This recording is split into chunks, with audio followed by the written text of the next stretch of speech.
आज हम ये जानेंगे कि हमारा विवाह पहले से ही निश्चित है क्या, हमारी धर्मपत्नी कौन बनेगी और हमारी धर्मपत्नी का स्वभाव कैसा होगा।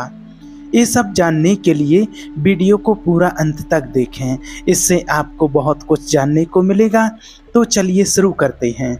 परमहंस योगानंद जी ने जीवन के कई गूढ़ रहस्यों पर प्रकाश डाला है, जिनमें से एक है जीवन साथी का चुनाव या विवाह का पूर्व निर्धारण। उनके अनुसार मानव जीवन केवल संयोगों की श्रृंखला नहीं है, बल्कि एक गहरे आध्यात्मिक और कार्मिक विधान के अंतर्गत चलता है। विवाह भी इसी व्यवधान का एक हिस्सा है। योगानंद जी मानते थे कि ये संसार एक विशाल कर्म क्षेत्र है और जो कुछ भी हमारे जीवन में घटता है वह पूर्व जन्मों के कर्मों का प्रतिफल होता है।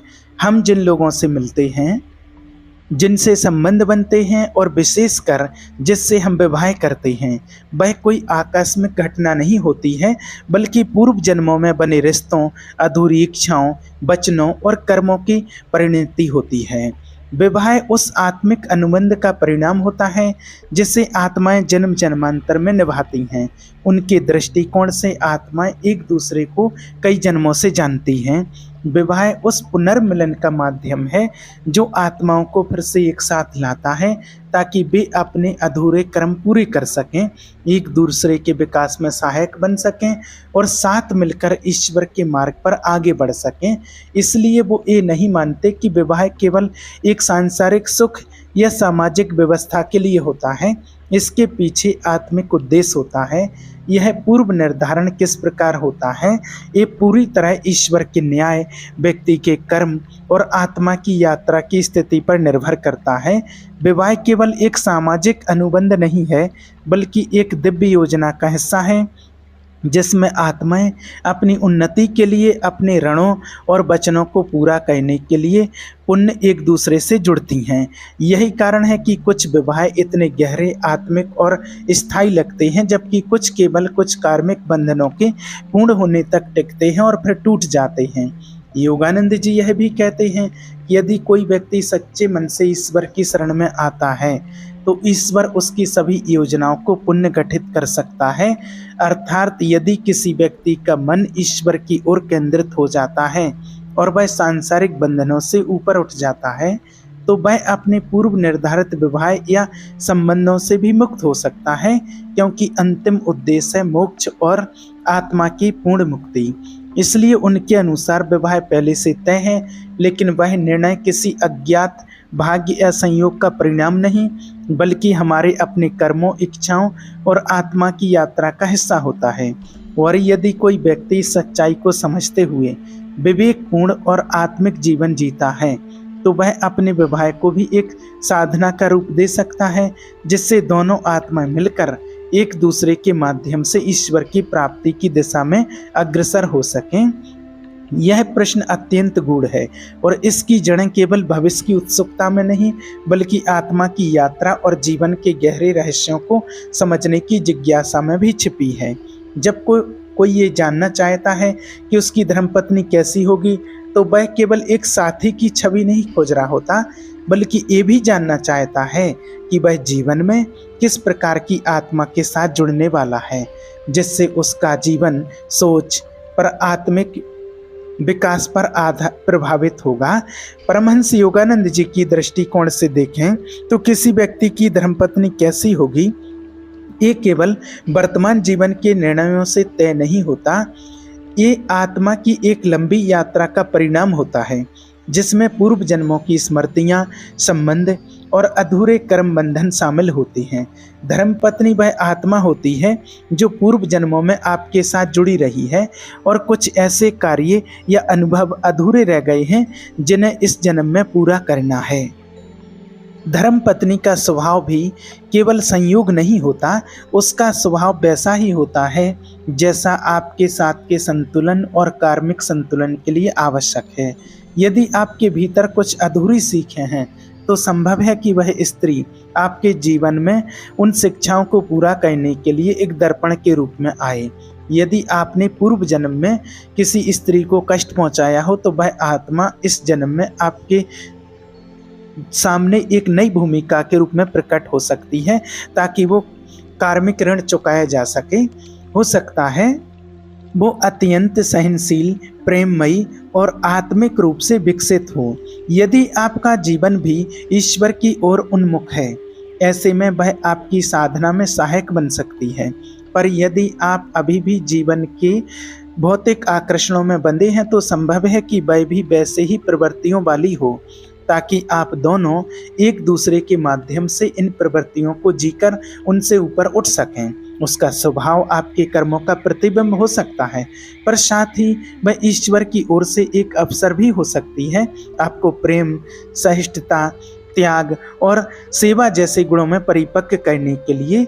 वह आपकी कमजोरी को चुनौती देकर आपको भीतर से मजबूत बना सकती है, या वह आपकी शक्ति बनकर आपके साथ चल सकती है। यदि आपने इस जीवन में और पूर्व जन्मों में आत्मा की सच्ची खोज की है, तो आपकी धर्मपत्नी भी एक सही यात्री हो सकती है, न केवल जीवन की राह में बल्कि आत्मा की मुक्ति की दिशा में। यह भी संभव है कि वह भी किसी साधना के मार्ग पर हो, पर ईश्वर ने आप दोनों को मिलाया ताकि आप मिलकर उस परम लक्ष्य तक पहुंच सकें। ये सब पहले से निश्चित होता है, पर पहले से निश्चित का अर्थ ये नहीं कि आप एक कठपुतली की तरह तय राह पर चल रहे हैं। एक दिव्य योजना है जिसने आपकी आत्मा की स्वतंत्रता और ईश्वर की करुणा दोनों शामिल हैं। यदि आप अपना जीवन सच्चाई, प्रेम और आत्मिक विकास के लिए समर्पित करते हैं, तो ईश्वर आपके लिए वैसे ही आत्मा को मार्ग में लाता है जो उस पथ पर आपके साथ में चलने में सक्षम हो। इसलिए आपकी धर्मपत्नी कैसी होगी, इसका उत्तर ना तो केवल भविष्य में छिपा है और ना ही केवल भाग्य में। वह उत्तर आपके जीवन के उद्देश्य, कर्म और आत्मा की पुकार में छिपा है। जितना गहरा आपका संबंध ईश्वर से होगा, उतनी ही दिव्य और पूरक आत्मा आपके जीवन में प्रकट होगी। और यदि वह आत्मा पहले से ही निर्धारित है, तो वह आपको समय आने पर अवश्य मिलेगी। ठीक वैसे ही जैसे दो नदियां एक बिंदु पर आकर एक हो जाती हैं, न समय से पहले न बाद में, बस ठीक उस क्षण पर जब वह नियत होता है। परमहंस योगानंद जी के अनुसार जीवन में जो भी हम प्राप्त करते हैं, चाहे वो जीवन साथी हो, परिस्थितियां हो या साधन, वे सब हमारे भीतर की अवस्था, हमारे विचारों, कर्मों और आत्मा की दिशा पर निर्भर करते हैं। अच्छा जीवन साथी पाने की चाह एक सामान्य मानवीय आकांक्षा है, लेकिन योगानंद जी इस विषय को केवल सांसारिक सुख की दृष्टिकोण से नहीं देखते। उनके अनुसार जीवन साथी केवल एक सामाजिक रिश्ता नहीं, बल्कि आत्मा की यात्रा में एक गहरा मोड़ होता है, एक अवसर होता है आत्म विकास और ईश्वर के निकट आने का। यदि कोई व्यक्ति सच्चे अर्थों में अच्छा जीवन साथी चाहता है, एक ऐसा व्यक्ति जो न केवल प्रेम दे बल्कि आत्मिक रूप से पूरक बने, तो उससे सबसे पहले खुद को उस स्तर तक उठाना होता है। योगानंद जी यह मानते थे कि हम वही आकर्षित करते हैं जो हम स्वयं भीतर होते हैं। यदि हमारा चित्त अशांत है, इच्छाओं से भरा है और भौतिक लालसाओं में उलझा हुआ है, तो हमारे जीवन में आने वाला साथी भी उन्हीं प्रवृत्तियों को प्रतिबिंबित करेगा। लेकिन यदि हम भीतर से शांत हैं, प्रेममय हैं, ईश्वर की ओर उन्मुख हैं, तो हम ऐसा ही एक आत्मा से मिलने का युग बन जाते हैं। योगानंद जी बार बार इस बात पर बल देते थे कि आत्मा की उन्नति ही जीवन का वास्तविक उद्देश्य है। इसलिए उन्होंने कहा कि यदि आप एक अच्छा जीवन साथी चाहते हैं, तो पहले अपने जीवन को ईश्वर की खोज से जोड़ें। जब आप अपने जीवन को एक साधना बना देते हैं, जब आप अपने भीतर की कमियों, क्रोध, ईर्ष्या, अहंकार, वासनाओं से ऊपर उठने का प्रयास करते हैं, तब आप धीरे धीरे उस ऊर्जा को बाहर भेजने लगते हैं जो एक सामान्य और पूरक आत्मा को आकर्षित करती है। यह आकर्षण केवल शारीरिक या मानसिक स्तर का नहीं होता, बल्कि आत्मिक स्तर पर होता है, जहां दो आत्माएं एक ही दिशा में यात्रा करने को तैयार होती हैं। योगानंद जी का एक विशेष संदेश ये भी था कि प्रार्थना की शक्ति को कभी कम ना समझो। उन्होंने कहा कि यदि तुम हृदय से ईश्वर से प्रार्थना करते हो कि तुम्हारे जीवन में वह आत्मा भेजें जो तुम्हारी साधना में सहायक हो, जो तुम्हारे साथ सच्चे प्रेम और भक्ति से जीवन बिताए, तो ईश्वर निश्चित ही आपकी पुकार सुनते हैं। लेकिन ये प्रार्थना केवल शब्दों से नहीं, जीवन के आचरण से करनी होती है। तुम्हारा संपूर्ण जीवन एक जीवित प्रार्थना बन जाए, तभी उसकी गूंज ईश्वर तक पहुंचती है। सच्चा जीवन साथी केवल वह नहीं जो जीवन को आसान बनाए, बल्कि वह होता है जो तुम्हारी आत्मा को विस्तार दे, तुम्हारी चेतना को ऊंचा उठाए। पर ऐसा जीवन साथी तभी आता है जब तुम स्वयं उस दिशा में बढ़ रहे हो। योगानंद जी ये भी मानते थे कि कभी कभी अच्छा जीवन साथी मिलने से पहले हमें अकेला रहना सीखना पड़ता है, अपने भीतर की दुनिया को जानना पड़ता है। जब तक हम स्वयं के साथ पूर्ण नहीं होते, तब तक कोई भी रिश्ता हमें पूर्णता नहीं दे सकता। इसलिए एक अच्छा जीवन साथी पाने का मार्ग बाहर की तलाश नहीं है, वह भीतर की साधना है। जब आत्मा भीतर से चमकने लगती है, जब उसका केंद्र ईश्वर में स्थापित हो जाता है, तब वह स्वाभाविक रूप से वैसे ही ऊर्जा को अपने जीवन में आकर्षित करती है। जीवन साथी मिलना तब केवल एक संयोग नहीं होता, वह एक दैवी योजना का प्रकट रूप होता है, जिसे आपने अपने जीवन और साधना से स्वयं ही आमंत्रित किया होता है।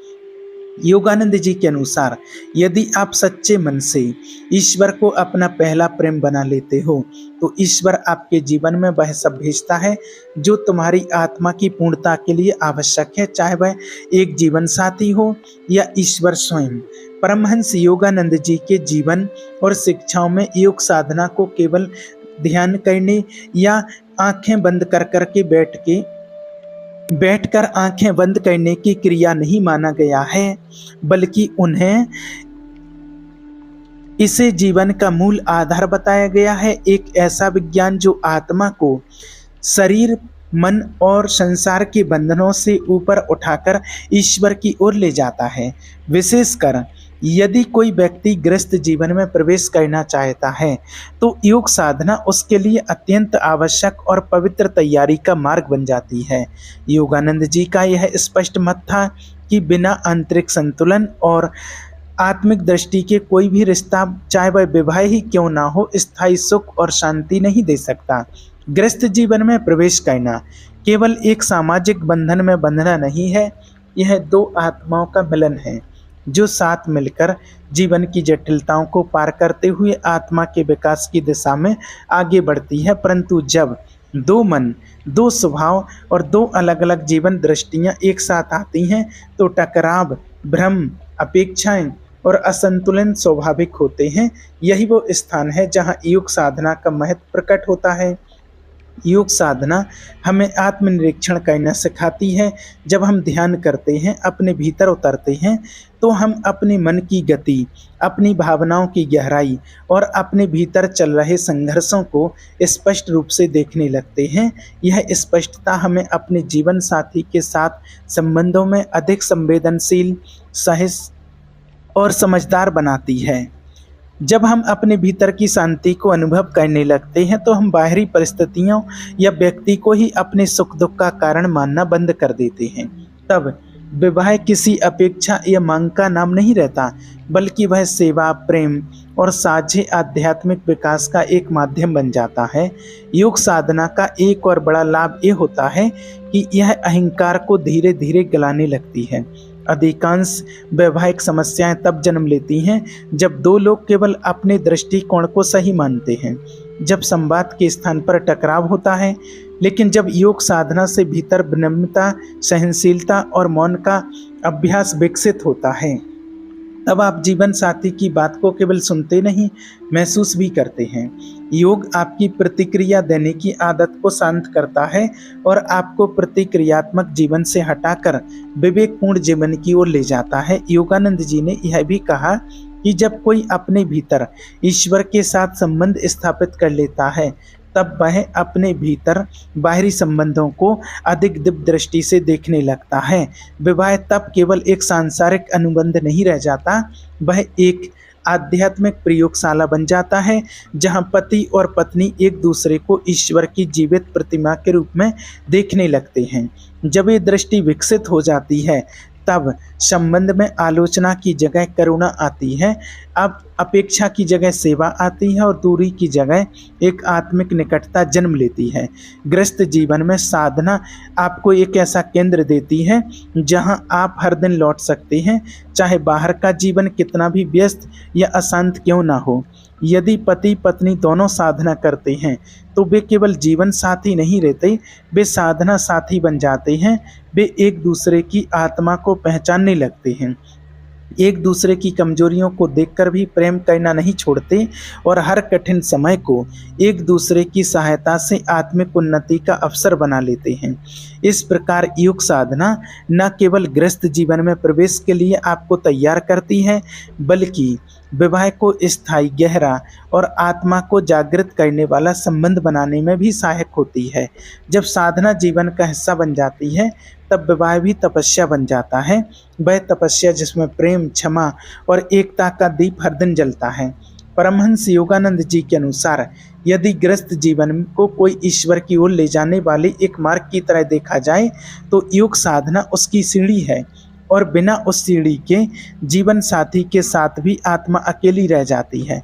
लेकिन यदि वह साधना साथ है तो चाहे कोई भी परिस्थिति क्यों ना आए, वह जीवन को एक पवित्र यात्रा में बदल देती है, जहां दोनों आत्माएं साथ मिलकर परमात्मा तक पहुंचने का मार्ग तय करती हैं। परमहंस योगानंद जी की शिक्षाएं ऐसे ही प्रश्नों को बहुत कोमलता, करुणा और आत्मिक गहराई से संबोधित करती हैं। वे कभी भी किसी की गलतियों को दंड के योग्य नहीं मानते, बल्कि उन्हें आत्मा की यात्रा में आने वाले अनुभवों के रूप में स्वीकार करती हैं, जिनसे सीखकर आत्मा और ऊंचा उठ सकती है। विवाह से पहले या किशोर अवस्था में जब व्यक्ति अपने शरीर, इच्छाओं और भावनाओं को समझने की कोशिश करता है, तब वह कई बार अनजाने में ऐसे कर्म कर बैठता है जिन्हें बाद में वह गलती मानता है। हस्त मैथुन या अन्य काम केंद्रित क्रियाएं उसी प्रक्रिया का हिस्सा हैं। समाज अक्सर इन विषयों को दबा देता है, जिससे व्यक्ति अपराध बोध और भय से भर जाता है। लेकिन योगानंद जी का दृष्टिकोण भिन्न है। वे कहते हैं कि आत्मा की सच्ची प्रकृति पवित्र है, चाहे शरीर और मन ने कैसे भी व्यवहार किया हो। अगर व्यक्ति अपने मन को बदल ले, अपनी प्रवृत्तियों को नियंत्रित करना शुरू कर दे और ईश्वर की ओर मुड़ जाए, तो सब कुछ सुधारा जा सकता है, यहाँ तक कि शरीर की दुर्बलता भी। हस्त मैथुन या अन्य यौन विकर्षण केवल शारीरिक प्रवृत्ति नहीं है, ये मानसिक और ऊर्जा के स्तर पर उत्पन्न होते हैं। जब मन बार बार भोग की ओर जाता है, जब कल्पना वासनात्मक बनती है, तो शरीर की जीवन ऊर्जा नीचे की ओर बहने लगती है। योग इसे ऊर्जा का पतन कहता है, पर योगानंद जी ने सिखाया कि उसी ऊर्जा को वापस ऊपर की ओर खींचा जा सकता है। ब्रह्मचर्य का पालन करके, ध्यान द्वारा, प्राणायाम द्वारा और सबसे बढ़कर ईश्वर की ओर अपनी इच्छाओं को मोड़कर। सबसे पहला उपाय है आत्म स्वीकृति। जब तुम यह स्वीकार कर लेते हो कि तुमसे गलतियां हुई हैं और अब उन्हें आप सुधारना चाहते हो, तब ईश्वर की कृपा अपने आप तुम्हारे पास आने लगती है। अपराध बोध से डूबे रहने की आवश्यकता नहीं है, बल्कि अब जीवन को एक तपस्या, एक साधना बना देना चाहिए। प्राणायाम विशेष रूप से शक्तिशाली साधन है। परमहंस योगानंद जी ने क्रिया योग को बहुत प्रभावी बताया है। यह एक अत्यंत सूक्ष्म विधि है, जिससे व्यक्ति अपनी प्राण शक्ति को रीढ़ की हड्डी के भीतर ऊपर की ओर उठाता है। यह ऊर्जा जो पहले शरीर की भोगेंद्रियों की ओर बह रही थी, अब मस्तिष्क और आत्मा की ओर बहने लगती है। इससे न केवल मानसिक और आत्मिक शांति आती है, बल्कि शरीर में जो कमजोरी और थकावट आती है, वह भी धीरे धीरे मिटने लगती है। यदि क्रिया योग उपलब्ध नहीं है, तो भी नियमित रूप से नाड़ी शोधन प्राणायाम, भस्त्रिका, कपाल भारती और विशेषकर महामुद्रा जैसे अभ्यास शरीर में जमा पुरानी काम ऊर्जा को रूपांतरित करने में अत्यंत सहायक होते हैं। इन क्रियाओं से शारीरिक दुर्बलता कम होती है और धीरे धीरे वीर्य का संचय होता है, जो मन और शरीर दोनों को तेजस्वी बनाता है। ध्यान अभ्यास के माध्यम से मन को बार बार ईश्वर की स्मृति में लगाए रखने चाहिए। जब काम की भावना उठे तो उसे घबराना नहीं चाहिए, उसे देखकर उसके पार जाना है। जैसे कोई लहर आती है और चली जाती है, वैसे ही ये वासना की तरंग भी जाएगी यदि तुम उसे पकड़ नहीं लोगे। और इसके लिए नियमित ध्यान बहुत आवश्यक है, सुबह और रात को, और दिन भर थोड़े थोड़े समय के लिए अंतर्मुखी होने का अभ्यास। यदि आप ईश्वर को अपने जीवन का केंद्र बना लेते हो और हर दिन यह भावना रखते हो कि अब मेरा जीवन शुद्ध होगा, अब मैं अपने शरीर, मन और आत्मा को पवित्र प्रेम और सेवा के लिए तैयार कर रहा हूँ, तो आपके भीतर एक ऐसी शक्ति जागेगी जो तुम्हें धीरे धीरे बदल देगी। योगानंद जी ने बार बार कहा कि ईश्वर प्रेम है और वह प्रेम आपके भीतर की हर चोट, हर कमजोरी को भर सकता है। वह तुम्हें पुनः ऊर्जावान, पवित्र और योग्य बना सकता है। विवाह के प्रेम के और आत्मिक उन्नति के योग। विवाह और गृहस्थ जीवन केवल शरीर का संबंध नहीं है, यह आत्मा की साझेदारी है। लेकिन उसके लिए तुम्हें पहले अपने भीतर की ऊर्जा को संभालना और संवारना होगा। ये कार्य कठिन लग सकता है लेकिन असंभव नहीं है। लेकिन तुम्हारा मन और शारीरिक एक बार फिर संतुलन में आ जाता है तो तुम्हारा वैवाहिक जीवन सफल और आनंदमय होगा। बल्कि तुम अपने जीवन साथी के लिए एक प्रेरणा, एक रक्षक और एक साथी भी बन पाओगे, जो केवल सांसारिक प्रेम से नहीं, आत्मा की गहराई से प्रेम करता है। योग इस परिवर्तन का मार्ग है और ईश्वर उसका स्रोत है। यदि तुम ईमानदारी से इस मार्ग पर चलने का संकल्प कर लो तो जो कुछ टूटा है वह फिर से जुड़ सकता है और उससे भी सुंदर बन सकता है। दोस्तों, वीडियो पसंद आया हो तो वीडियो को लाइक, शेयर और हमारे चैनल श्री कृष्णा फैमिली को सब्सक्राइब जरूर करें और अपने प्रेमी जनों के साथ इस वीडियो को शेयर करना ना भूलें। आप सभी का धन्यवाद।